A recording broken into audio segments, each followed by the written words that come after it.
ನಮ್ಮ ಪವಿತ್ರ ಹಾಗೂ ಪುಣ್ಯಭೂಮಿಯಾದ ಧರ್ಮಸ್ಥಳ ಕ್ಷೇತ್ರದ ವಿರುದ್ಧ ನಡೆಯುತ್ತಿರುವಂಥ ಅವ್ಯಾಹತವಾದ ಅಪಪ್ರಚಾರ ಹಾಗೂ ಆಪಾದನೆಗಳನ್ನು ಮಾಡ್ತಾ ಇರುವುದರ ವಿರುದ್ಧ ಇಲ್ಲಿ ಸೇರಿದಂಥ ಎಲ್ಲ ನಮ್ಮ ಧರ್ಮಸ್ಥಳದ ಭಕ್ತವೃಂದರೇ ಹಾಗೂ ಇಲ್ಲಿ ನಡೆದಂಥ ಎಲ್ಲ ಹಿರಿಯ ಸಾಮಾಜಿಕ ಹೋರಾಟಗಾರರೇ, ನಮ್ಮ ರಕ್ಷಣಾ ವ್ಯವಸ್ಥೆಯಲ್ಲಿರುವಂಥ ಪೊಲೀಸ್ ಇಲಾಖೆಯವರೇ, ಆಡಳಿತ ವ್ಯವಸ್ಥೆಯವರೇ ಹಾಗೂ ಮಾಧ್ಯಮ ಪ್ರತಿನಿಧಿಗಳೇ, ಈಗಾಗಲೇ ಹೇಮಂತ್ ಜಿಯವರು ಹೇಳಿದರು, ಎಲ್ಲ ವಿಷಯಗಳನ್ನು ಹೇಳಿದ್ದಾರೆ. ಆದರೂ ಕೆಲವೊಂದು ವಿಷಯಗಳನ್ನು ನಾನು ಹೇಳ್ತೇನೆ. ಸೌಜನ್ಯ ಹತ್ಯೆಗೆ ನ್ಯಾಯ ಬೇಕು ಅಂತ ಹೋರಾಟ ಆರಂಭ ಮಾಡಿದರು, ಸಂತೋಷ. ಆದರೆ ಸೌಜನ್ಯ ಒಬ್ಬಳೇ ಇಡೀ ಕರ್ನಾಟಕ ರಾಜ್ಯದ ಅಥವಾ ನಮ್ಮ ದೇಶದ ಒಬ್ಬಳೇ ಹೆಣ್ಣು ಮಗಳಲ್ಲ ಸತ್ತಿದ್ದು. ಈ ರೀತಿಯಾಗಿ ಆ ಎಲ್ಲ ಹೆಣ್ಣು ಮಕ್ಕಳ ವಿರುದ್ಧ ಇವರು ಹೋರಾಟ ಮಾಡಿದ್ದಿದ್ರೆ ನಾವು ಖಂಡಿತ ಖುಷಿ ಪಡ್ತಿದ್ವಿ. ಆದರೂ ನಾವು ಸೌಜನ್ಯ ಪರ ಹೋರಾಟ ಮಾಡ್ತಾ ಇದ್ದಾರಲ್ಲ ಅಂತ ನಾವು ಬೆಂಬಲ ಕೊಟ್ವಿ ನಿಜವಾಗ್ಲೂ. ಆದರೆ ಅವತ್ತೇ ನಮಗನ್ಸಿತ್ತು ಇನ್ನೂ ಅನೇಕ ಹೆಣ್ಮಕ್ಳು ಧರ್ಮಸ್ಥಳದಲ್ಲಿ ಅಲ್ಲ, ಮಂಗಳೂರಲ್ಲಿ, ಉಡುಪಿಯಲ್ಲಿ, ಹುಬ್ಳಿಯಲ್ಲಿ ಬೇಕಾದ ಜನ ಸತ್ತಿದ್ದಾರಲ್ಲ, ಅವ್ರ ವಿರುದ್ಧ ಹೋರಾಟ ಮಾಡ್ಬೋದಿತ್ತು ಅಂತ ನಮಗನ್ಸಿದ್ದು ಸತ್ಯ. ಆದರೆ ಇವರು ಸೌಜನ್ಯ ಹತ್ಯೆಯನ್ನ ಇಟ್ಟುಕೊಂಡು ಸುಳ್ಳು ಸಾಕ್ಷಿಗಳನ್ನ ಸೃಷ್ಟಿ ಮಾಡಿ ನಮ್ಮ ಹತ್ರ ಆ ಸಾಕ್ಷಿ ಇದೆ, ಈ ಸಾಕ್ಷಿ ಇದೆ ಅಂತ ಸುಳ್ಳು ಹೇಳ್ತಾ ಪೊಗಳೆ ಬಿಡ್ತಾ ಇಲ್ಲಿವರೆಗೂ ಬಂದರು.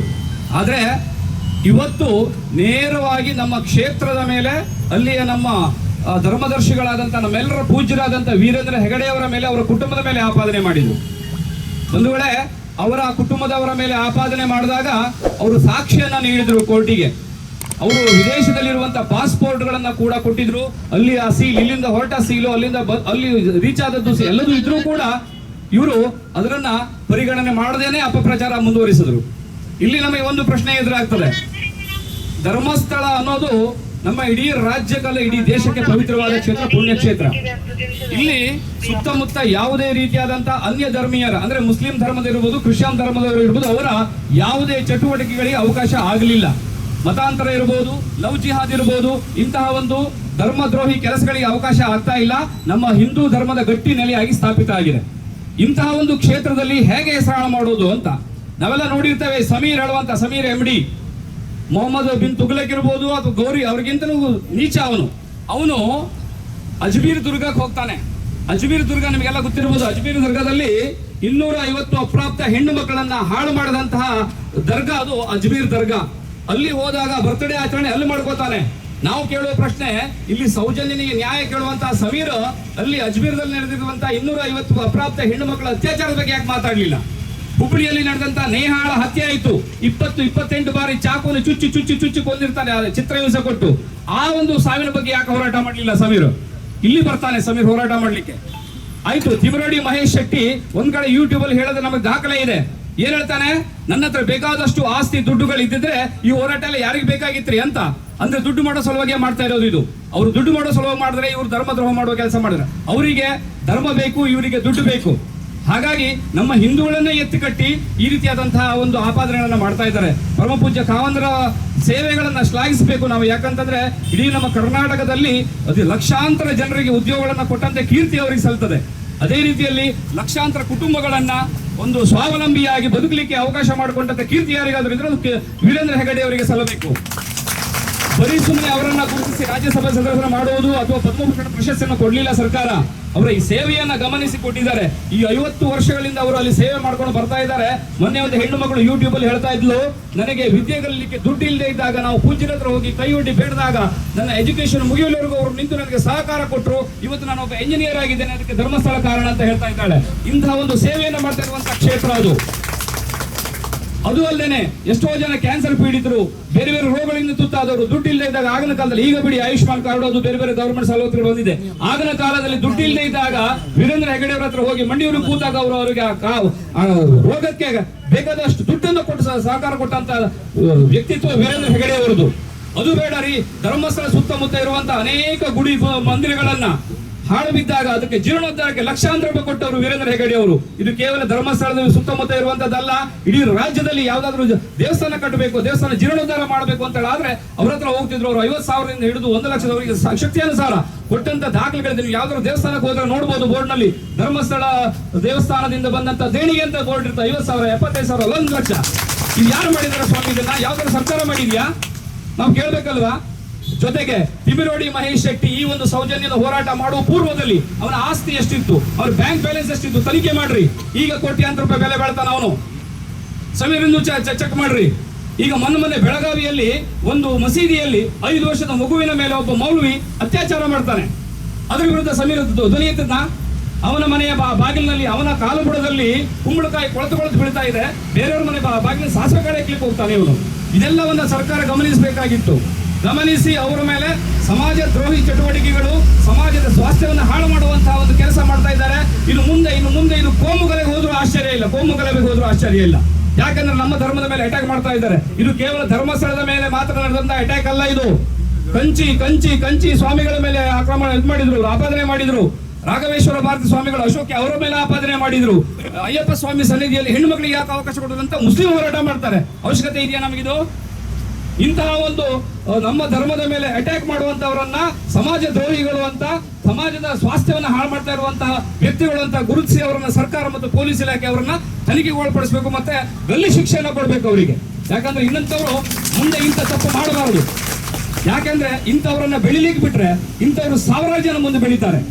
ಇದುವರೆಗೂ ಇಷ್ಟು ದಿವಸ ನಡೆದ್ರೂ ಕೂಡ ನಾವು ಹಿಂದೂಗಳೆಲ್ಲ ಬಾಯಿ ಕಟ್ಕೊಂಡು ಸುಮ್ಮನೆ ಕೂತಿದ್ವಿ. ಯಾಕೆ ಅಂತಂದ್ರೆ ಎಲ್ಲೋ ಒಂದ್ ಕಡೆಗೆ ನಮ್ಮ ಕಾನೂನಿನ ಮೇಲೆ ಭರವಸೆ, ಸರ್ಕಾರದ ಮೇಲೆ ಭರವಸೆ, ಸರಿಯಾದ ನ್ಯಾಯ ತನಿಖೆ ಆಗತ್ತೆ, ತಪ್ಪಿತಸ್ಥರಿಗೆ ಶಿಕ್ಷೆ ಆಗತ್ತೆ, ನಮ್ಮ ಎಲ್ಲಿ ಸತ್ಯ ಇದೆಯೋ ಅಲ್ಲಿ ಆ ಸತ್ಯ ಬೆಳಕಿಗೆ ಬರ್ತದೆ ಅನ್ನುವಂಥ ನಂಬಿಕೆ ಮೇಲೆ ಇದ್ವಿ. ಆದ್ರೆ ಇವತ್ತು ನೋಡಿದ್ರೆ ದಿನದಿಂದ ದಿನಕ್ಕೆ ಅವರ ಅಟ್ಟಹಾಸ ಮಿತಿ ಮೀರ್ತಾ ಇದೆ. ಯೂಟ್ಯೂಬ್ ಅಲ್ಲಿ ಅವರು ಬಳಸುವಂತ ಶಬ್ದಗಳನ್ನ ನೋಡಿದ್ರೆ ನಿಜಕ್ಕೂ ನಮಗೆ ಹೇಸಿಗೆ ಅನಿಸ್ತದೆ. ಹಾಗಂತ ನಮಗೆ ಅವ್ರ ವಿರುದ್ಧ ಅದಕ್ಕೂ ಹೆಚ್ಚಿನ ಕೆಟ್ಟ ಶಬ್ದ ಬಳಸ್ಲಿಕ್ಕೆ ಬರೋದಿಲ್ವಾ? ಬರುತ್ತೆ ಸ್ವಾಮಿ. ಆದ್ರೆ ನಮ್ಮ ಸಂಸ್ಕಾರ ಮೀರಿ ನಾವು ಮಾತಾಡೋದಿಲ್ಲ. ಅವರು ಸಂಸ್ಕಾರ ಮೀರಿ ಮಾತಾಡ್ತಾ ಇದ್ದಾರೆ. ಆ ಸಂಸ್ಕಾರ ಮೀರಿ ಬಳಸುವ ಅಸಹ್ಯ ಪದಗಳು ನಮ್ಮನ್ನ ರೊಚ್ಚಿಗೆಬ್ಬಿಸ್ತಾ ಇದೆ. ಇದನ್ನು ನೋಡಿ ಕಾನೂನು ಇಲಾಖೆ ಯಾಕೆ ಸುಮ್ಮನೆ ಕೂತ್ಕೊಂಡಿದೆ? ಅವ್ರ ವಿರುದ್ಧ ಕೇಸ್ ಹಾಕಬೇಕು, ಸುಮೋಟೋ ಕೇಸ್ ಹಾಕ್ಸಿ ಅವ್ರ ಮೇಲೆ, ಒಳಗೆ ಹಾಕ್ರಿ. ಒದ್ದು ಅವನು ಯಾರವ? ಭೀಮಾ ಅಂತೆ. ಅವನು ಭೀಮಾ ಅಲ್ಲ, ಅವನು ಕ್ರಿಶ್ಚಿಯನ್. ಅವನು ನೆನ್ಪಿಟ್ಕೊಳ್ಳಿ, ಅವನೊಬ್ಬ ಕ್ರಿಶ್ಚಿಯನ್. ಅವನು ಇಲ್ಲಿ ಬಂದು ಸಾವಿರಾರು ಹೆಣ ಉಳಿದಾನಂತ. ಅವನು ಎಲ್ಲಿ ಸ್ವಾಮಿ ಸಾವಿರಾರು ಹೆಣ ಉಳಿತಾನೆ? ಒಂದು ಸೌಜನ್ಯ ಅತ್ಯಾಚಾರ ಮಾಡೋದಕ್ಕೆ ಸಂತೋಷ್ ಒಬ್ಬನಿಂದ ಸಾಧ್ಯ ಆಗೋದಿಲ್ಲ. 4 ಜನ ಅವರನ್ನು ಕೊಂದು ಹುಗಿತಾರೆ ಅಂತ ಹೇಳಿ ಇವರೇ ಹೇಳ್ತಾರೆ. ಸಾವಿರಾರು ಹೆಣ್ಣಗಳನ್ನ ಈ ಒಬ್ಬ ಭೀಮ ಹುಗಿತಾನಲ್ವಾ? ನಂಬೇಕಾ ನಾವಿದನ್ನ? ಆಯ್ತು, ಒಪ್ಪೋಣ. ಆ ಒಂದು ಭೀಮ ಸಾವಿರಾರು ಹೆಣ ಹೋಗಿದ್ದಾನೆ ಅಂತ ಹೇಳಿದ್ರಲ್ಲ, SIT ತನಿಖೆ ಕೊಟ್ವಿ. ದಿನಕ್ಕೆ 1.5 ಲಕ್ಷ ನೀವು ಖರ್ಚು ಮಾಡ್ತಾ ಇದ್ರಿ ಸ್ವಾಮಿ ಸರ್ಕಾರದವರು. ಅವರಿಗೆ 13 ದಿವಸ ಆಯ್ತು ಇವತ್ತಿಗೆ. 13 ಕಡೆಗಳಲ್ಲಿ ಅವನು ತೋರಿಸಿದ. ಆದ್ರೆ ಸಿಕ್ಕಿದೆ ಎಷ್ಟು ಕಡೆಗೆ? 1-2 ಕಡೆ ಅದು ಹೇಳ್ತೀರಿ ಸಿಕ್ಕಿದೆ ಅಂತ ಹೇಳಿ. ಆದ್ರೆ ಮೊದಲು 5 ಕಡೆ ಸಿಕ್ಕದೆ ಇದ್ದಾಗಲೇ ಲೆಕ್ಕ ಹಾಕ್ಬೇಕಾಗಿತ್ತು. ಇವರು ಸುಳ್ಳು ಹೇಳ್ತಾ ಇದ್ದಾನೆ ಅಂತ ಹೇಳಿ ಅವಾಗ ಒದ್ದು ಒಳಗೆ ಹಾಕ್ಬೇಕಾಗಿತ್ತು. ಅವನ್ನ ನಿಜವಾಗ್ಲೂ ಮುಗಿದಿದ್ರೆ ಆ ಜಾಗದಲ್ಲಿ ಅಲ್ಲ, ಮತ್ತೊಂದು ಜಾಗದಲ್ಲಿ ಯಾರು ಸಿಗಬೇಕು. 5 ಕಡೆನೂ ಸಿಗ್ಲಿಲ್ಲ ಅಂತ ನಾವು ಸುಳ್ಳು ಹೇಳ್ತಾ ಇದ್ದಾನೆ ಹೇಳಿ ಗೊತ್ತಾಗತ್ತೆ. ಸಮಾಜದ ಸ್ವಾಸ್ಥ್ಯವನ್ನು ಹಾಳು ಮಾಡುವಂತ ನೀಚ ಅಂತ ಹೇಳಿ ಅವನು ಹೊರತು ಒಳಗೆ ಹಾಕ್ಬೇಕಾಗಿತ್ತು, ಕ್ರಿಮಿನಲ್ ಅಂತ ಹೇಳಿ. ಆದ್ರೆ ಸರ್ಕಾರ ಅವನಿಗೆ ಸಪೋರ್ಟ್ ಕೊಟ್ಟು 13 ದಿನ ಅಲ್ಲ, ಇವತ್ತಿಗೆ 15 ದಿನ ಆಯ್ತು, ಮತ್ತು ಮುಂದುವರಿಸ್ತಾ ಇದ್ದಾರೆ. ಅಂದ್ರೆ ನಾವು ಇಲ್ಲಿಗೆ ಈ ಹೋರಾಟ ಮಾಡದೇ ಇದ್ರೆ ಇನ್ನು ಮುಂದಿನ ದಿನಗಳಲ್ಲಿ ಇದಕ್ಕೂ ದೊಡ್ಡ ಪ್ರಮಾಣದ ಹೋರಾಟ ನಾವು ಮಾಡಬೇಕಾಗ್ತದೆ. ಯಾಕೆಂತಂದ್ರೆ ನಮ್ಮ ಧರ್ಮದ ರಕ್ಷಣೆ ನಮ್ಮ ಕೆಲಸ. ಇವತ್ತಿಗೂ ಹಿಂದೂಗಳು ಕೇವಲ ಯಾಕೆ ಸುಮ್ಮನಿದ್ದಾರೆ ಅಂತಂದ್ರೆ ಎಲ್ಲೋ ಒಂದು ಕಾನೂನಿನ ಮೇಲೆ, ಪೊಲೀಸರ ಮೇಲೆ ನಂಬಿಕೆ. ಆದ್ರೆ ಇವತ್ತು ನಮಗೆ ಅದು ಸುಳ್ಳಾಗ್ತಾ ಇದೆ. ಅವರ ಆ ಒಂದು ಆಪಾದನೆ, ಅವರ ಅಟ್ಟಹಾಸ ಅಲ್ಲೇ ಮೀರ್ತಾ ಇದೆ. ಆ ಸಮೀರ್ ಒಂದ್ ಕಡೆಗೆ ವಸಂತ ಗಿಳಿಯಾರ್ ಅವರ ವಿರುದ್ಧ ಆಪಾದನೆ ಮಾಡ್ತಾ ಹೇಳ್ತಾನೆ, ಒಂದು ಎಡಿಟ್ ಮಾಡಿ ಅಲ್ಲಿ ಗರ್ಭಕೋಶದ ಕ್ಯಾನ್ಸರ್ ಸತ್ರು ಹೇಳೋದನ್ನ ಅವ್ರು ಹೇಳೋದನ್ನ ಎಡಿಟ್ ಮಾಡಿ ಹಾಕ್ತಾನೆ. ಪ್ರತ್ಯಕ್ಷ ಸಾಕ್ಷಿ ಸುವರ್ಣ ನ್ಯೂಸ್ ಅಲ್ಲಿ ಬಂದಿರೋದು, ಪ್ರತಿಯೊಬ್ಬರ ಕೈಲಿ ಒಂದು ಇದಿದೆ, ವಿಡಿಯೋ ಇದೆ. ಇದನ್ನು ನೋಡಿ ಪೊಲೀಸರು ಯಾಕೆ ಸುಮ್ಮನಿದ್ದೀರಿ? ಒಂದು ಒಳಗೆ ಹಾಕ್ಬೇಕಲ್ಲ ಅವನ್ನ. ಸುಳ್ಳು ಎಡಿಟ್ ಮಾಡೋದು ಆಪಾದನೆ ಮೇಲೆ. ಇಂಥ ಒಂದು ಯೂಟ್ಯೂಬ್ಗಳಲ್ಲಿ, ಸಾಮಾಜಿಕ ಜಾಲತಾಣಗಳಲ್ಲಿ ಈ ರೀತಿ ಸುಳ್ಳನ್ನು ಬಿಂಬಿಸಿದ್ರೆ ಯಾಕೆ ಸುಮ್ಮನಿರ್ತೀರಿ ಸ್ವಾಮಿ? ಹಾಗಾಗಿ ಇವತ್ತು ನಮ್ಮ ಏನು ಪರಮ ಪೂಜ್ಯ ವೀರೇಂದ್ರ ಹೆಗ್ಗಡೆಯವರ ಮೇಲೆ, ಧರ್ಮಸ್ಥಳದ ಕ್ಷೇತ್ರದ ಮೇಲೆ ಮಾಡ್ತಾ ಇರುವಂತಹ ಈ ಆಪಾದನೆ ಕೇವಲ ಅವರಿಬ್ಬರ ಮೇಲೆ ಅಲ್ಲ, ಇದು ಇಡೀ ನಮ್ಮ ಕರ್ನಾಟಕದ, ಇಡೀ ದೇಶದ ಹಿಂದೂ ಸನಾತನ ಸಮಾಜದ ಮೇಲೆ ಆಗ್ತಾ ಇದೆ ಈ ಆಪಾದನೆ. ನಾವು ಸಹಿಸಿಕೊಳ್ಳಿಕ್ಕೆ ಸಾಧ್ಯ ಇಲ್ಲ ಇದನ್ನ. ಮುಂದಿನ ದಿನಗಳಲ್ಲಿ ಅವರನ್ನು ಈಗಲೇ ಒದ್ದು ಒಳಗೆ ಹಾಕಿ ತನಿಖೆ ಒಳಪಡಿಸಿ. ನಿಮ್ಗೆ ಗೊತ್ತಿದೆ, ಪೊಲೀಸರ ಭಾಷೆಯಲ್ಲಿ ಒದ್ದು ಒಳಗೆ ಹಾಕಿದ್ರೆ ಎಂತ ಸತ್ಯನಾರು ಹೊರಗೆ ಬರ್ತದೆ. ಹೊರಗಾಕ್ಸಿ ಅವರ ಬಾಯಿಂದ ಸತ್ಯನ.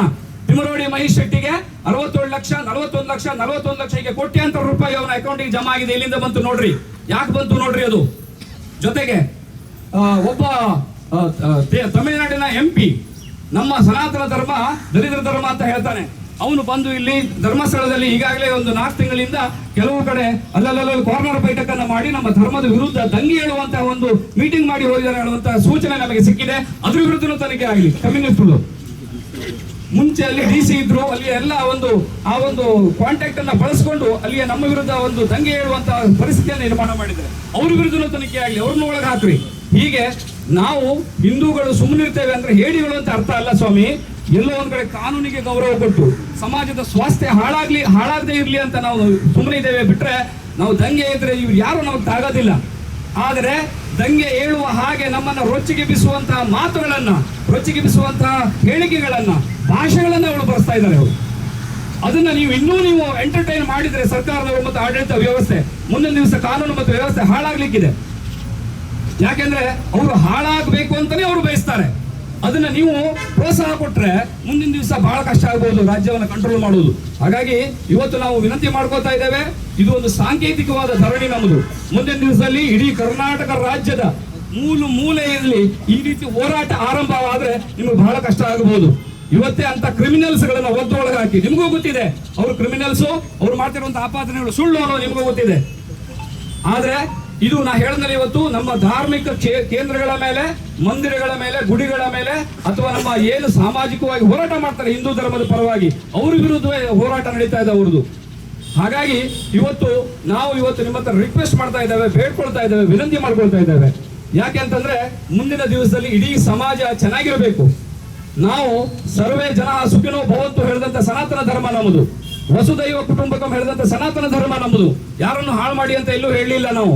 ಆದ್ರೆ ಬೇರೆ ಧರ್ಮದ ನೀವು ಧರ್ಮಶಾಸ್ತ್ರಗಳನ್ನ ಓದಿದ್ರೆ ಅಥವಾ ಕೇಳಿದ್ರೆ ಅವ್ರು ಹೇಳುವಂತ ರೀತಿಯನ್ನ ನೋಡಿದ್ರೆ, ನಮ್ಮ ಧರ್ಮದಲ್ಲಿ ಇದ್ದವ್ರನ್ನ ಬಿಟ್ಟು ಉಳಿದ ಯಾವುದೇ ಧರ್ಮದವರು ಇದ್ರು ಕಾಫಿರರು ಅವ್ರನ್ನ ಕೊಲ್ಲಿ ಅಂತ ಹೇಳುವಂತದ್ದು ಶಾಸ್ತ್ರ ನಮ್ಮದಲ್ಲ. ನಮ್ಮದು ಎಲ್ಲರೂ ಒಟ್ಟಾಗಿ ಬದುಕೋಣ, ವಸುದೈವ ಕುಟುಂಬಕಂ ಹೇಳಿದಂತ ಧರ್ಮ ನಮ್ಮದು. ಅಂಥದ್ರಲ್ಲಿ ನಮ್ಮ ಪೇಷನ್ಸ್ ಅನ್ನ, ತಾಳ್ಮೆಯನ್ನ ಪರೀಕ್ಷೆ ಮಾಡದೇನೆ ಮುಂದಿನ ದಿವಸಗಳಲ್ಲಿ ಏನು ಕಾನೂನು ಕ್ರಮ ತಗೊಳ್ಬೇಕು ಅವ್ರ ವಿರುದ್ಧ ತಗೊಳ್ಳಿ. ಆ ಭೀಮ ಹೇಳುವ ಯಾರು ಅವನು ಒಳಗ ಅವನಿಗೆ ಬ್ರೈನ್ ಮ್ಯಾಪಿಂಗ್ ಅಲ್ಲ, ಅವನಿಗೆ ನೀವು ಪೊಲೀಸ್ ಭಾಷೆಯಲ್ಲಿ ಬಾಯಿ ಬಿಡಿಸಿ ಅವನನ್ನ ಸಾವಿರಾರು ಜನರನ್ನ ಹೂಟಿದ್ದಾನಂತ ಅವನು. ಸರಿಯಾಗಿ 13-14 ಕಡೆ ಹುಡುಕಿದ್ರೆ ಅಲ್ಲಿ ನಮಗೆ ಸರಿ 1-2 ಶವ ಸಿಗ್ಲಿಲ್ಲ.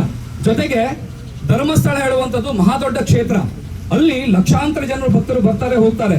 ಈ ಎಷ್ಟೋ ವರ್ಷಗಳಲ್ಲಿ ನಡ್ಕೊಂಡು ಬಂದಂತ ಪದ್ಧತಿ. ಅಲ್ಲಿ ಅನೇಕ ಜನರು, ಕೆಲವರು ಅನಾಥರು ಹೋಗ್ತಾರೆ. ಅಲ್ಲಿ ಅನಾಥರು ಹೋದಾಗ ಅಲ್ಲಿ ಲಕ್ಷಾಂತರ ಜನರ ಮಧ್ಯೆಯಲ್ಲಿ ಎಲ್ಲೋ ದಿವಸಕ್ಕೆ 1-2 ಜನ ಸಾಯೋದು ಸ್ವಾಭಾವಿಕ. ಅದನ್ನ ನೀವು ಪಂಚಾಯತ್ ಮಾಜಿ ಅಧ್ಯಕ್ಷರೊಬ್ಬ ಹೇಳಿಕೆಯನ್ನು ಕೇಳಬೇಕು ನೀವು. ಅವ್ರು ಹೇಳ್ತಾರೆ, ನನ್ನ ಅವಧಿಯಲ್ಲಿ 2010ರಿಂದ 2020ರವರೆಗೆ ಅವರು ಪಂಚಾಯತ್ ಮೆಂಬರ್ ಆಗಿ ಪಂಚಾಯತ್ ಅಧ್ಯಕ್ಷರಾಗಿದ್ದರಂತೆ. ಅವ್ರು ಹೇಳ್ತಾರೆ, ನನ್ನ ಅವಧಿಯಲ್ಲಿ 100 ಹೆಣಗಳು ಅನಾಥವಾಗಿ ಬಿದ್ದಿದ್ದನ್ನ ನಾವು ಪೊಲೀಸ್ ಕಂಪ್ಲೇಂಟ್ ಕೊಟ್ಟು ಆ ನಂತರದಲ್ಲಿ ಪಂಚಾಯತ್ ಮೂಲಕ ಅಲ್ಲಿ ಅರಣ್ಯದಲ್ಲಿ ಹುಗಿಸಿದ್ದೇವೆ ಅಂತ ಅವ್ರು ಹೇಳ್ತಾರೆ. ತೋರಿಸಿದ ಜಾಗದಲ್ಲಿ ಸಿಗಲಿಲ್ಲ ಅಂತ. ಈಗ ಭೀಮ ಹೇಳದ ಪ್ರಕಾರ ಅವನೇ ನಿಜವಾಗಿ ಹೋಗದೇ ಹೋದಾದ್ರೆ ಆ ಜಾಗ ಗೊತ್ತಿರಬೇಕು ಅವನಿಗೆ. ಅವು ಫಸ್ಟ್ ತೆಗೆದುಕೊಳ್ಳಲೇ ಸಿಗಬೇಕು ನಮಗಲ್ಲಿ. 1, 2, 3, 4, 5 ಸಿಗ್ಲಿಲ್ಲ ಅಂತಂದ್ರೆ ಅರ್ಥ ಅವ್ನು ಸುಳ್ಳು ಹೇಳ್ತಾ ಇದ್ದಾನೆ ಅಂತ ಅರ್ಥ. ಆ ಪಂಚಾಯತ್ ಅಧ್ಯಕ್ಷರ ಮಾತನ್ನ ನಾವು ಕೇಳಿದಾಗ ನಮ್ಗೆ ಅನ್ಸುತ್ತೆ, ಆ ಪಂಚಾಯತ್ ಅವರು ಹೋಗದ ಜಾಗ ಎಲ್ಲೂ ಇವ ಅಂದಾಜಿಗೆ ಹೇಳ್ತಾ ಹೋಗ್ತಾ ಇದ್ದಾನೆ, ಸಿಕ್ತದ್ರೆಲ್ಲ ತಂದು ಅಂತ. ಅದು ಮಾಡಿದ್ದು ಕಾನೂನು ಪ್ರಕಾರ ಪೊಲೀಸಿಗೆ ಇನ್ಫಾರ್ಮೇಶನ್ ಕೊಟ್ಟು ಪಂಚಾಯತ್ ಅವರೇ ಹುಗಿಸಿರೋದು ಅದು. ಸೊ ಹಾಗಾಗಿ ಇವರೆಲ್ಲರ ಮೇಲೆ ಇಡೀ ಟೀಮ್ ಏನ ತಿಮರೋಡಿ ಗ್ಯಾಂಗ್ ಇದೆ, ತಿಮರೋಡಿ ಮತ್ತು ಸಮೀರ್, ಗಿರೀಶ್ ಮೆಟ್ಟಣ್ಣವರ್ ಅಲ್ವಾ, ಹಾಗಾಗಿ ಎಲ್ಲ ಗಿರೀಶ್ ಮಟ್ಟಣ್ಣವ್ರು ಯಾರ್ರಿ, ವಿಧಾನಸಭೆಯಲ್ಲಿ ಬಾಂಬ್ ಇಟ್ಟವ, ವಿಧಾನಸಭೆಯಲ್ಲಿ ಹೌದದಲ್ಲಿ ಅಂತ ಕ್ರಿಮಿನಲ್ ಅವನು. ಇಂಥವರೆಲ್ಲ ಸೇರ್ಕೊಂಡು ಒಂದು ಗ್ಯಾಂಗ್ ಮಾಡ್ಕೊಂಡು ದುಡ್ಡು ಮಾಡೋದು ದಂಧೆ ಮಾಡ್ತಾ ಇದ್ದಾರೆ, ನಮ್ಮ ಧರ್ಮ ದ್ರೋಹದ ಕೆಲಸ ಮಾಡ್ತಾ ಇದ್ದಾರೆ.